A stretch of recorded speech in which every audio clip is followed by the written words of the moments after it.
Do you think I should be spending, well, let's just put it this way. Do you think I should invest in cryptocurrency startups, blockchain, and the DeFi economy? What do you think? Would it be amazing? Would it be exciting? Would it be sexual?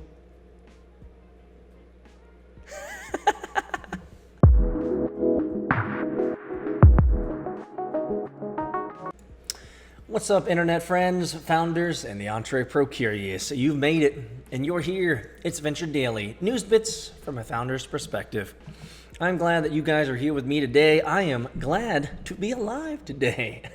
I almost got killed on the drive home from my gym early this morning, but I'll save you the juicy deets, other than the fact that sometimes when it comes to Atlanta traffic, people just don't... I guess lights are optional. It reminds me of my time in India when I did some consulting out there. Reminds me of actually several places: India, South Korea. In many places like this, China, there are in these places traffic lights and these types of things are optional. But I am alive, my friends. Smash the like button. I'm glad you're here. If you're listening to me on podcast, on your drive to work, or you're listening to me in the background, I'm glad to be part of your day. We have some interesting news today. First and foremost, one that I think is really important we're going to be covering, and something that I've been exercising a lot these days is telling people your beliefs. Now, one of the things that you guys have probably are familiar with is that I have posted on vchunting.com my Peter Saddington user guide or user manual. This is one of the only, there's a few, but this is one of the few requirements whenever you are to join my team or to join my startup or project. You are required to write a user guide, and this allows us to understand who you are, what makes you tick, what makes you work, how you deal with conflict, how you deal with dissonance, how you communicate, what your work style is, all these types of things. But one of the things that's super important is to constantly reiterate, and I talked about this in a previous news bit, a previous Venture Daily, is that you have to always be talking about not only your value proposition, but to your team, you always have to be repeating your beliefs and communicating those. It's important. We tend to forget. We as humans, as we get into the work of things, we tend to forget the guiding star, the reason why we're doing this. And so today, the first topic that I'm going to be covering is, does your team understand or know your beliefs and the power of communicating those beliefs? The second news bit is one that's a little off topic today, but I'll give you it from a founder's perspective. You guys know I'm in the crypto game, and South Korea, you guys know I love that Korean barbecue, guys. South Korea has passed one of the most comprehensive laws on cryptocurrency, opening up the doors for even more liquidity and retail investors. I think this is a game changer. And last but not least, I'm going to be talking a little bit more in today's final word for founders and community about my investment thesis and what I'm going to be investing in as I begin and create my venture fund. Maybe cryptocurrency is on the menu, guys. Those are the three things that we're going to be talking about today in today's Venture Daily.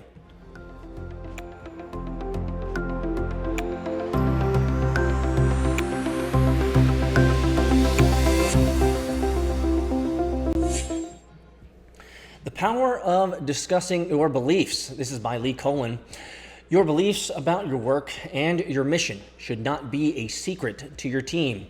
When your team understands what you believe, they spend less time trying to figure you out and more time performing and meeting your expectations. Below are my 5 beliefs. I perform some of the supporting behaviors below reasonably consistently, but most of them I work at every day, and I still have to go a long way to go. I am a work in progress. I share these with my family recently, but they can apply to any team. I hope that you find a useful nugget, and if you are inspired to reflect on your work-related belief and share them with your team. Now, regardless of whether it's your project team or, in this guy's case, your family, it's important to share your beliefs. I would pause though when it comes to family. I don't know about you guys. I don't know about your relational dynamics with your family, but I'm questioning right now. I'm thinking about this right now in the context of my own relationship with my own broader family. Do they care about my beliefs? Not really. Not really, guys. I mean, I wouldn't say I'm the black sheep, but I'm certainly the guy who went off the reservation, right? I'm not, I don't have a corporate job. I haven't worked for a corporate company or like that for, as long as many of my extended family members have. I'm an entrepreneur. I build stuff. I'm okay with the risk. And so I don't know if you should steer these with your family, but I guess it depends on your relational dynamic with your family. You guys can figure that out on your own. The first one that he goes over is respect the 3 P's: people, property, and perspectives. Leave people, places, and situations in a better condition than when you arrived. Well, this is something that I tell my kids all the time. Don't litter. Pick up your trash. Clear your place, like these types of things. Leave places in a better physical condition after cleaning up, just like I said, and leave people in better emotional, psychological condition by building them up. Look for common ground versus differences. No matter how different people might appear, typically we have more similarities if you look for them. Seek first to understand others before seeking to be understood. Thanks to Stephen Covey for that. Well, I completely agree. I think it's important to listen. It's important to listen to the needs of your team as well as the needs of those around you. Leave things in a better place. I wouldn't say that I carry this with me all the time, but I will say that I guess maybe it's just the way I'm designed, is that for me, I generally feel like whenever I leave a place, it's in a better position. At least some of the people there are encouraged or excited about what I'm doing and what they're doing. So maybe I get a check mark there. Cha-ching. Do more than is expected. I actually did an entire topic or a video on this in my playlist, The Things You Didn't Learn in School. So I'm all about going above and beyond. Before it is asked of you, take the initiative and anticipate others' needs. This only occurs when you think of others more than yourself. Number 3, prepare to make mistakes in action and judgment. Apologize for mistakes, not for the consequence, but for your actions. Ask what you can do to make it right. If the answer is nothing, then think of something to do. I don't know if that's a great idea. If you made a mistake, own up to it. That's very simple. If you made a mistake, own up to it. Do it as soon as you're able, no matter how uncomfortable, and move on. I want to sit on this for a second because this is something that I've been teaching my kids. When it comes to hurting someone else, I'll give you an example. If the kids are getting into fights and they punch one another or they do something like this, we make them apologize. We make them stand in front of each other, eye to eye, nun to nun, and say, hey, I am sorry for hitting you, or I'm sorry for doing X, or I'm sorry for doing Y. It's fascinating whenever we ask our kids to apologize, and I'll give you another example in a second. But it's interesting, whenever we ask our kids to apologize, they will do anything. They will do anything to skip responsibility, because it is harder to apologize than just to be like, oh, I'm sorry, and just go on with your thing. It is harder to stand there, face the individual that you've offended, or face the individual that you've done wrong or slighted. Now, I'll give you another example. We had an example a couple years ago when my daughter did something that was unfortunate. It wasn't the right thing to do when it came to her teacher in her class. And we had her, and she was like, we asked her, did she apologize to her teacher? She said yes. And we said, did you really? Well, it was kind of like we weren't sure. We said, hey, we need you to stand in front of your teacher and you need to apologize to her face. And it was amazing, the amount of pushback. Oh, I don't want to do that. No, and the reason is because you have to restore that relationship. This is the point I want you guys to listen to. You have to restore that relationship. Relationships are all that we have in this world. Yeah, you can have items, you can have things. Those come and go. Relationships, that is the juice. And we know this. And so it's so important for our kids to understand that reconciling that relationship, fixing that relationship, renewing that relationship, coming to terms with what you've done, and facing that individual and fixing, at least beginning the process of fixing, is one of the hardest things to do. For me, I wouldn't say that I'm the best at apologizing, but certainly I blow away my ego if I ever make the mistake, and I go to them face to face and say, I'm sorry, I've offended you. I'm sorry I did X. I'm sorry I did Y. Help me be a better person. These types of things. And it's a faux humility here. I know that restoring that relationship is far more important than anything else right now. And maybe that's just a priority that I have. Let me know in the comments below if you have had any other thoughts about this. But for me and my family, Restoring relationships after you've offended or you've done something is so critical. I think it's one of the most mature things that you could do as an adult or child. Hard work beats talent every day, obviously. Continue pressing on after the feeling to do so has left. Don't let your mood control your actions and your choices. I actually did an entire episode, a video on the things you didn't learn in school around this as well, is that you don't have to act on your emotions. You never have to act on your emotions. You can always choose to respond rationally. Number 5, if there are few, if any, neutral thoughts, words, or actions through the ages, it has been expressed this way. Watch your thoughts, they become your words. Watch your words, they become your habits. Watch your habits, they become your character. Watch your character, it becomes your destiny. So, for everyone out there, what do you believe? Does your team know it? Do the people around you know who you are? This article kind of sucked. Lee, I'm gonna be honest, Lee Colin, this article kind of sucked, but it's okay. It was a good example. It was a good opportunity for us to remind ourselves of something very simple. You must over-communicate who you are, your beliefs, what you do to your team. Forget the family for a second. I was tripping over that for a little bit. But you must communicate these things to your team constantly. Now you have to live them out as well, but communicating and over-communicating them is a powerful idea. We tend to forget these things. It will be your guiding star. Remember, as a founder, your job, opposed to funding, opposed to holding the vision, and opposed to hiring, your other job as part of the vision is to ensure that vision is constantly communicated out to the public and into your company as well. It's going to be the fuel that keeps them going. That's the first article for today. I hope it was an encouragement for all you guys out there, especially you managers and leaders out there that might have people that work for you. Continue to communicate your value proposition. Continue to communicate your vision and encourage them about what your beliefs are so they can rally behind you and do a good job. That's the goal, guys. Let's move on to this next one.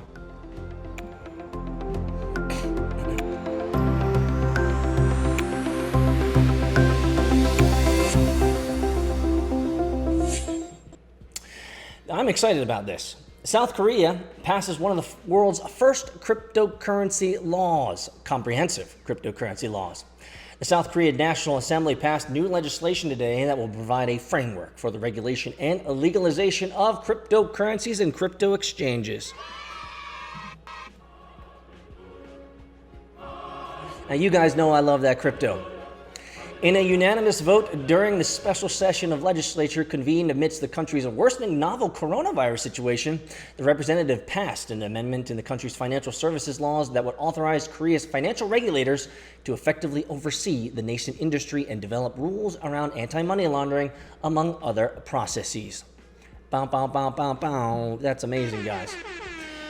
South Korea has been on the forefront of the cryptocurrency boom and bust over the past few years, and it's one of the few countries with wide-scale adoption of the technology. Surveys at the height of the crypto craze in 2017 showed that more than a third of the country's workers were active investors in cryptocurrencies like that Bizity Bitcoin, Ethereum, and other systems. The country's largest city, Seoul, which I was there over in October, I hung out with Ivan on Tech, led a government initiative to introduce its own cryptocurrency, the S-Coin, that was designed to capture the zeitgeist of the frenzy. During that period, South Korea's government moved quickly to push new regulations and clamp down on the spread of blockchain, which caused large gyrations in the price of Bitcoin as investors observed how the country's investors would react. And react they did, my friends. The voracious appetite of those Koreans, the Japanese, the chickadee Chinese, the Singaporeans. I tell you, man, when it comes to the Southeast Asia, crypto is on the map. Today's vote in the legislature just a few years later is a relatively quick turnaround for regulators and shows the increasing acceptance of blockchain and more specifically cryptocurrencies in the context of financial services both locally and across the world. One of the country's largest technology companies, Kakao Talk, guys, has continued to invest in blockchain initiatives, and the local ecosystem remains robust in innovation in the sector.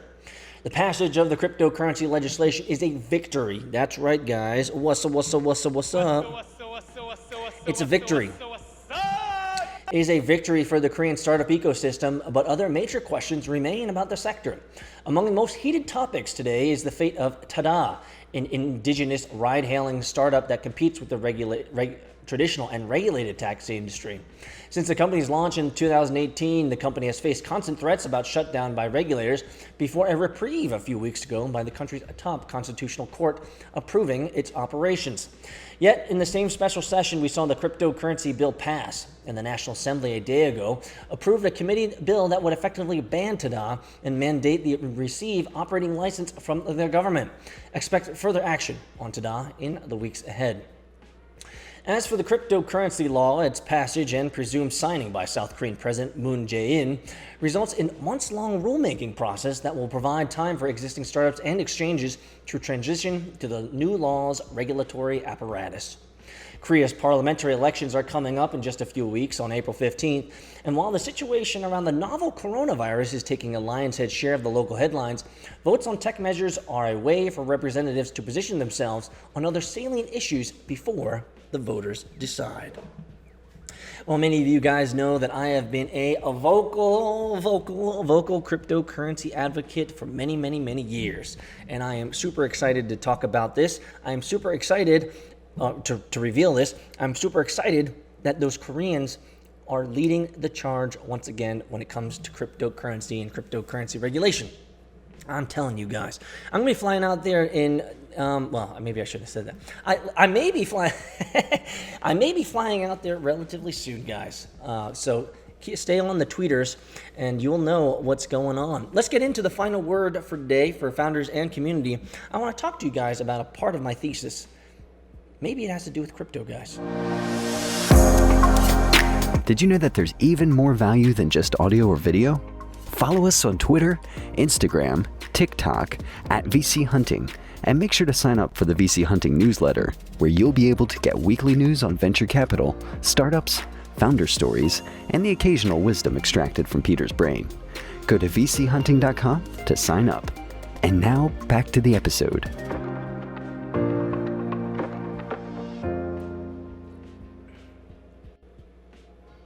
Welcome back to Venture Daily, the world's fastest growing daily show in all of venture media.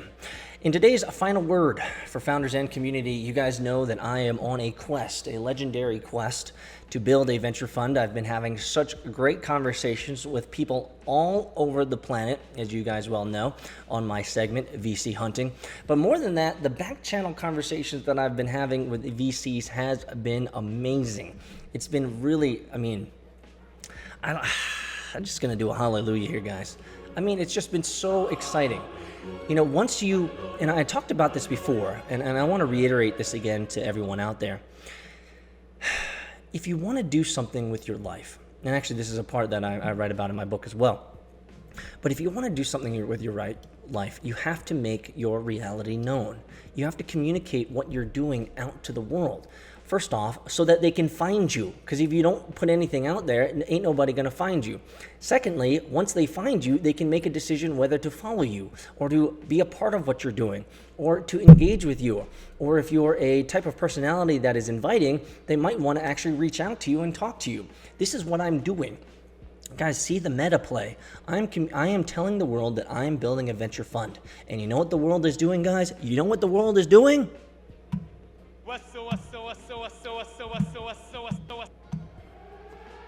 The world is responding. People are hearing my message. They are intrigued. They are interested. They are coming out of the woodwork. And I am having such powerful conversations with people who are interested in helping me build a venture fund. Now, at the end of the day, I'm looking for a great relationship. The individual that I just click with, the individual that it makes sense that our powers combined can make something extraordinary, a brand new type of venture fund for the new decentralized world. And as I've been crafting my thesis, obviously part of my thesis is around the value of community, the value of interaction, the value of engagement, getting feedback from individuals. But one of the things that I'm really researching and I'm spending a lot of time doing diligence on is whether I should invest in the blockchain ecosystem, the cryptocurrency ecosystem. Yeah. it might seem obvious. It might seem obvious because I've built multiple applications in the crypto sphere, and I've actually built a venture-funded and venture-backed company in the crypto space. It might seem obvious that I would want to invest in it, but I don't think it's that obvious. I don't think it should be an assumption that people could make. And so I'm actually spending a lot of time doing diligence and trying to figure out how the decentralized or the DeFi world or the blockchain space can fit within my thesis of my fund. And so I'm just going to leave this back to you guys out there in the world. If you're listening to this, if you're listening to what I'm talking about, give me your feedback. Let me know in the comments below. Do you think I should be spending, well, let's just put it this way. Do you think I should invest in cryptocurrency startups, blockchain, and the DeFi economy? What do you think? Would it be amazing? Would it be exciting? Would it be sexual?